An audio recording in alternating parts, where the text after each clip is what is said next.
Hello, everyone. So, this is going to be a guided visualization titled The Wheel of the Year. There will be a few pauses in it, so if you hear silence, there's nothing wrong with the volume.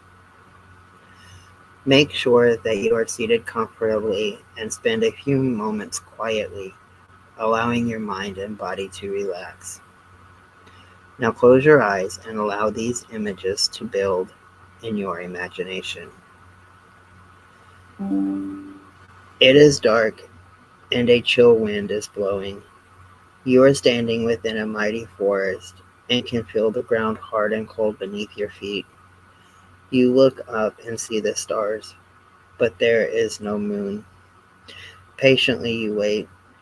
You hear a sound behind you and turn and look over your shoulder. You realize that you are standing upon the edge of a clearing.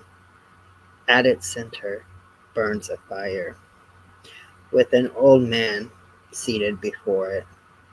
He is wearing tattered animal skins and has long, ragged hair which blows about in the wind.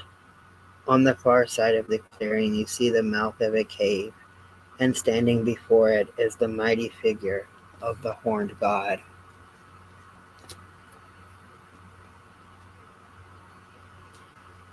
You turn back and look through the trees, looking towards the eastern horizon, for tonight is the longest night, the dark time before the sun is reborn at the winter solstice, and you wait patiently for the first rays of the newborn sun. At last you see a faint glimmer of light upon the horizon, and as the rays of the newborn sun rise in the morning sky, you hear the sound of a newborn babe crying. You turn and look back across the clearing as an old woman walks out of the cave carrying a newborn child in her arms. The horned god reaches forwards and caresses the child's cheek, and then the old woman takes the child and sits by the side of the old man at the campfire. As the sun continues to rise in the sky, you know that you have witnessed a very great mystery, the mystery of birth, the birth of the sun and of the sun. You leave the clearing and walk through the forest to your own cottage, where you warm yourself at the fire, for you are chilled through after your long vigil throughout the darkest night. Days pass, and although the ground is still hard and cold, and the nights long and dark, you are aware of the change in the season, and know that winter is drawing to its close. One night, as you are about to go to bed, you hear a tinkling of bells from deep within the forest, and are strangely drawn towards them. As you make your way through the night, a waxing moon lights your path, and at last you find yourself once more in the clearing. You look towards the cave and see the great red veil hangs across the mouth, and that the old crone and another woman stands before it. The other woman is younger than the crone, but obviously not a youth, and you instinctively realize that this is the crone's own daughter. As you stand and watch, you realize that the bells are being shaken by the crone, and that she and her daughter are softly singing an ancient song, a song which calls to the Virgin to awaken, and to come forth as the herald of winter's end and spring's beginning. The two women reach up and with a single movement rend the veil, tearing it away, revealing the Virgin standing poised upon the threshold.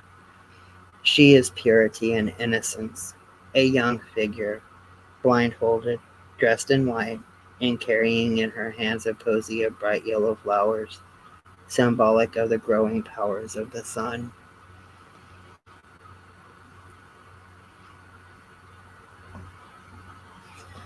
The mother and the crone reach forward, and linking their hands behind the Virgin, they pull her out of the cave.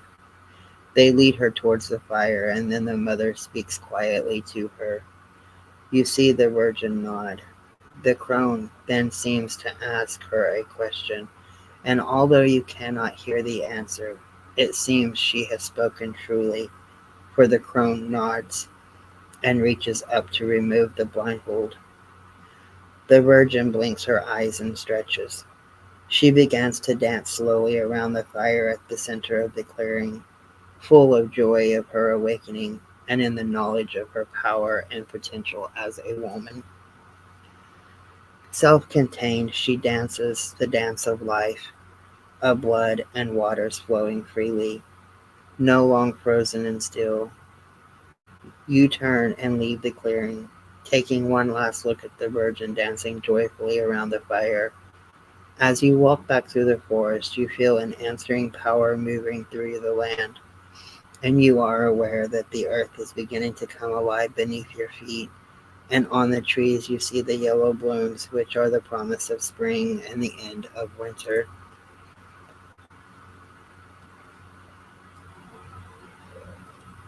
Day by day, the sun now grows visibly stronger. The land has awakened from its sleep with the fire dance of the Virgin, and now the sun itself approaches. The magical time of the equinox, the time when day and night are equal, but when light is in the ascendant. The day of the equinox dawns bright and clear. The wind is fresh, and all around are the signs of spring. From deep within the forest, you hear the sound of a horn. The deep within your innermost self, you are aware of the stirring response to its call. You make your way quickly through the forest. As you approach the clearing, you realize that you are not alone, for all the creatures of the forest are gathered upon the edge of the clearing. They too have answered the summons of the horn. At the center of the clearing stands a naked young man, his skin shining with reflected sunlight. He is blindfolded. Before him stands the old man, and behind him the mighty figure of the horned god. It was he who blew the horn. The old man dances around the youth, slowly, a shambling kind of dance, shaking a rattle and chanting softly. He stops. The horned god whispers to the youth, who nods his head in reply. The old man then asks the youth a question, and after listening to the reply, he nods and reaches up and removes the blindfold. The youth blinks and stretches. The horn god hands him the horn. He puts this to his lips, and a single blast echoes through the forest. With a laugh, the youth leaps away into the forest, followed by all the birds and animals, for he is lord of the forest. You feel a stirring in your own blood, and before you realize what has happened, you find yourself chasing the figure of the youth on his mad dash through the forest. It is a wild and carefree dance, and you feel the answering echo from the trees and from the earth as they are warmed by the growing sun. The land and the youth both awaken to their fertile potential. As you run through the trees, out of the corner of your eye, you see the flicker of light. You turn, and there, hidden in the trees, you see the Virgin, watching and waiting. She is looking curiously at the Lord of the Forest, intrigued by his strength and drawn to his beauty. He sees her watching, but on this day he is too full of joy of being in control of his own creative power to cease his headlong chase through the forest. Gradually you tire, and at last you find yourself walking back through the forest to your own cottage, where you find rest.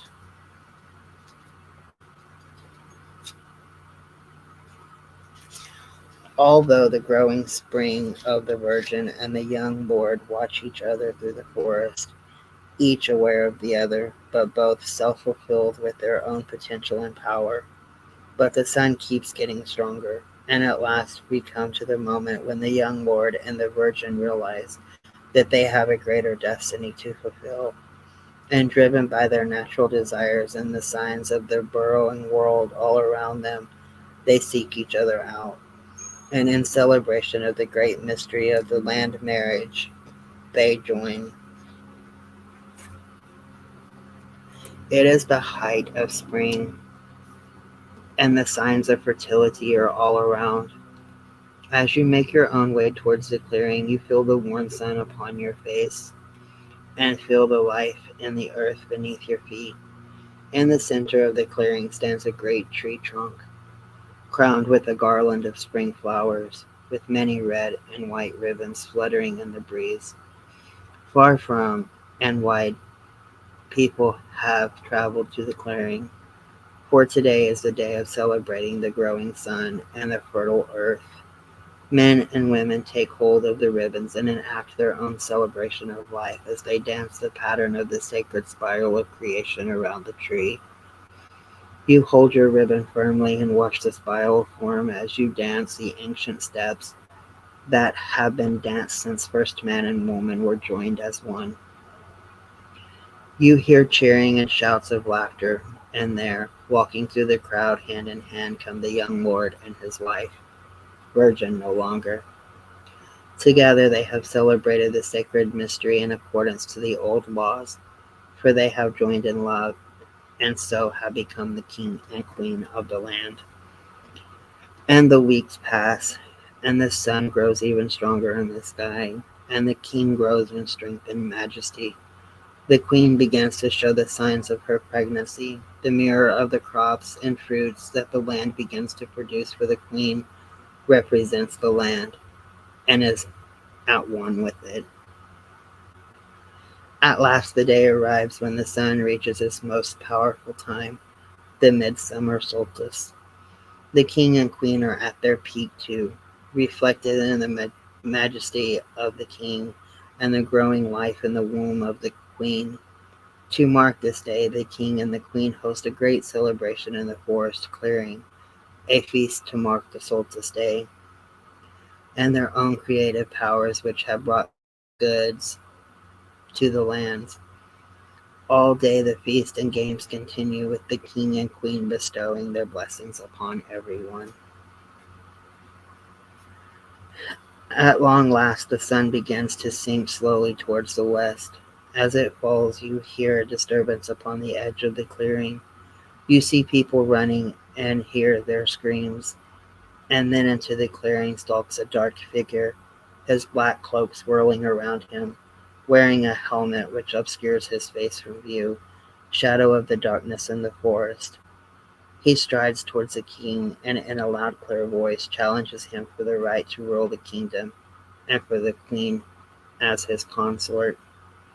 The king must protect what he has striven so hard to create and must protect his wife and unborn child. He accepts the challenge and the great battle ensues as the sun slowly sinks in the west.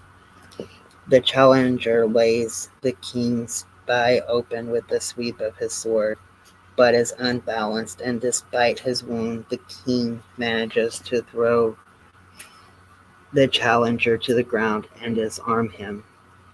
The challenger begs for mercy, but the king fears this dark and threatening figure, and so, ignoring his cries for mercy, he plunges his sword deep into the challenger's heart, and so, in order to protect the king, destroys, and the shadow of darkness is cast upon the land. The challenger's blood soaks into the earth, and the sun finally sinks beyond the western horizon.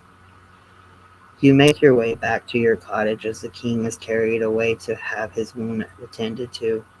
The next day the sun rises as before and seems as strong as it ever was. But you have seen and felt the shadow of the dark and now sensed a change in the land.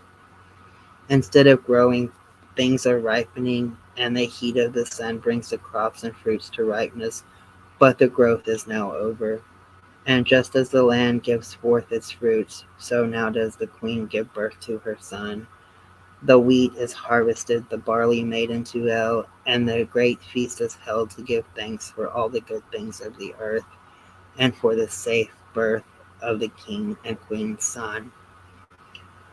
But in giving birth, the queen is no longer simply a wife, she becomes the mother. She knows that her son is the hope for the land, and the king's wounds taken at the midsummer battle is a wasting wound and will not heal. He grows weaker by the day, a reflection of the waning powers of the sun. The queen knows this, and as her son grows, she trains him in the ways of sovereignty. The king sees only that his son grows stronger and he grows weaker. He watches the sun wane day by day as summer slips towards the time of the equinox, when once again day and night are equal, but this time the dark is in the ascendant. At last the night of the equinox arrives. The king feels drawn towards a clearing in the forest, and under a waning moon he makes his way along the track. He remembers his initiation at the spring equinox, his love for the Virgin and their joyful celebration of the land marriage at Beltane. He remembers how proud he was of his creative powers at the midsummer solstice, and with the pang of sadness, he remembers how he had to face the dark challenger who threatened his kingdom and his queen. And finally he remembers the birth of his son, a joy now turned into sorrow as the king finds himself once more in the clearing where awaiting at the center is his son, armed with a spear. Out of the corner of his eye the king sees a movement in the shadow and remembers how he first saw his beloved wife when she was newly awakened, a young virgin, and he was the lord of the forest. Now his wife hides in the shadows and wears a black coat and covers her face with its hood. The king and his son face each other, and then without a word being spoken, the king draws his sword and they begin to fight. Sword against spear, a mighty battle ranges in the clearing.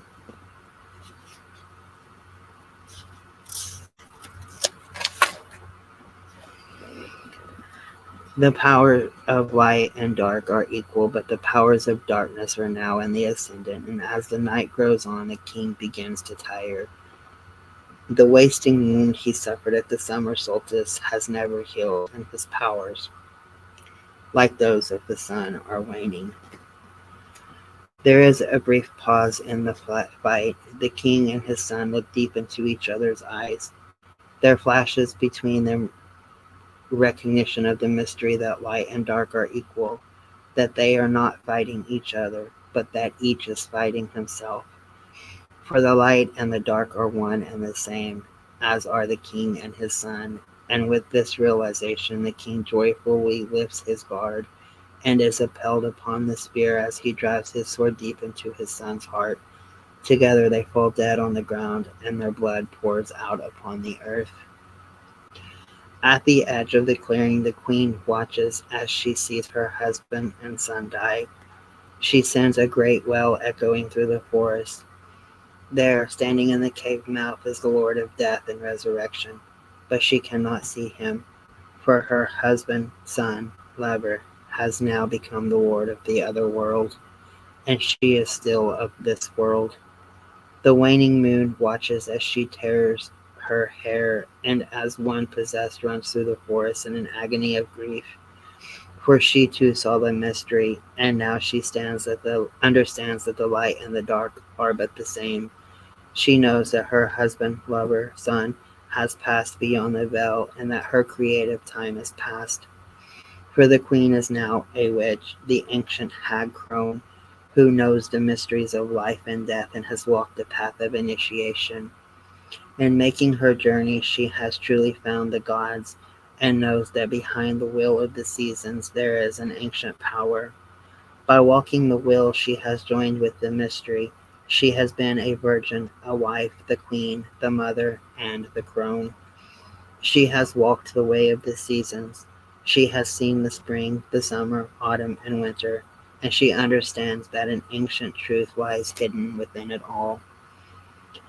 At the last, the time of the dark moon arrives when the sun's powers are low, and the veil between the worlds is thin. Standing alone in the forest, she makes her way to the clearing.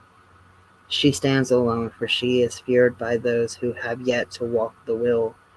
For now, she must perform the supreme act of magic. She kindles the ancient Samhain fire with woods of all the sacred trees, one for each season, one for each way, one for the night and one for the day, one for her lover and one for her son, one for the serpent and one for her song. As she raises her arms in invocation, a great storm gathers.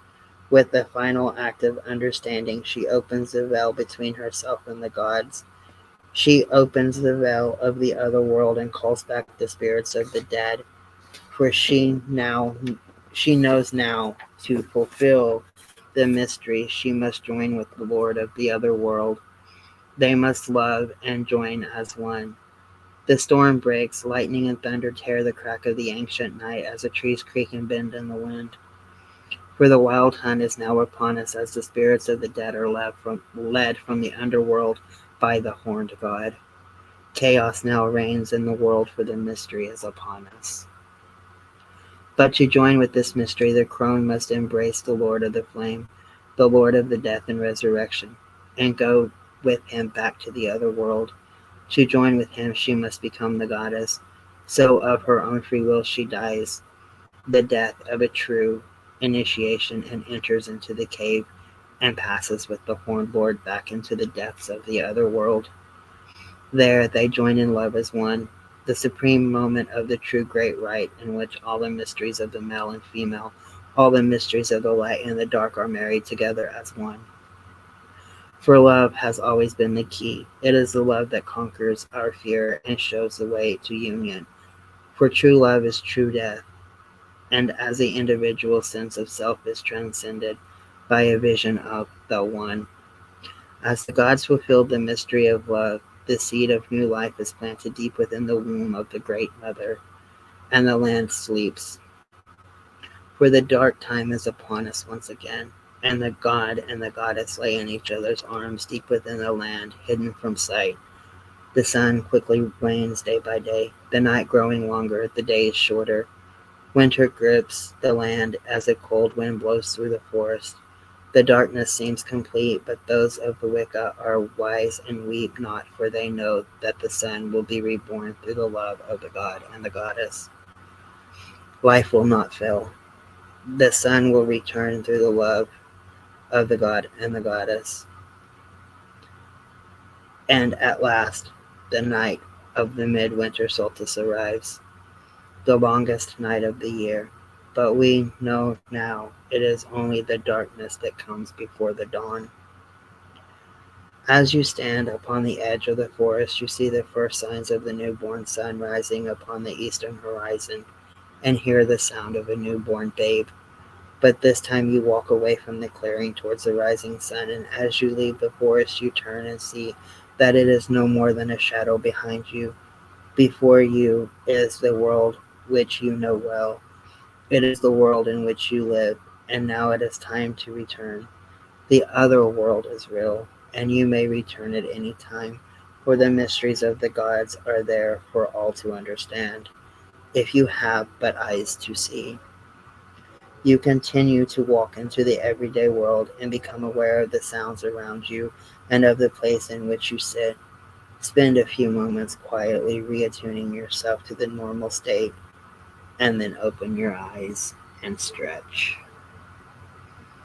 Blessed be.